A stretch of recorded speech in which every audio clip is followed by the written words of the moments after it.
পৌরসভার কর্মকর্তা কর্মচারীরা এখানে দাঁড়িয়ে আমার বক্তব্য শুনছেন। আপনাদের সঙ্গে 3 বার মেয়র থাকাকালীন 200 কোটি টাকার উপরে এই পৌরসভায় থেকে পৌরবাসীর কল্যাণে টাকা খরচ করেছি।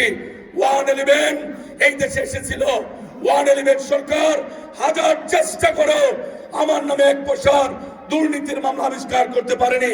পরবর্তীতে আওয়ামী লীগ 16-17 বছর থেকেছে, অসংখ্য মিথ্যা মামলা দিয়েছে, তারপরও আমার নামে 1 পয়সা দুর্নীতির মামলা দিতে পারেনি। আমি অনুরোধ করি হবিগঞ্জের ভাইরা, আমি 36 বছর বয়সে এই পৌরসভার চেয়ারম্যান হিসাবে দায়িত্ব নিয়েছিলাম। কি কি করেছি আপনাদের চোখের সামনে, সেই দিকে না গিয়ে ওয়াদা করছি আল্লাহ রাব্বুল আলামিন যদি আমাকে আপনাদের খেদমতে কবুল করেন, এই পৌরসভার বাইরে আমি আপাদমস্তক বিএনপির কর্মী, 41 বছরের বিএনপির একজন পুরাতন কর্মী। আমার দল আমাকে মনোনয়ন দিয়ে মেয়র হওয়ার, চেয়ারম্যান হওয়ার সুযোগ করে দিয়েছে।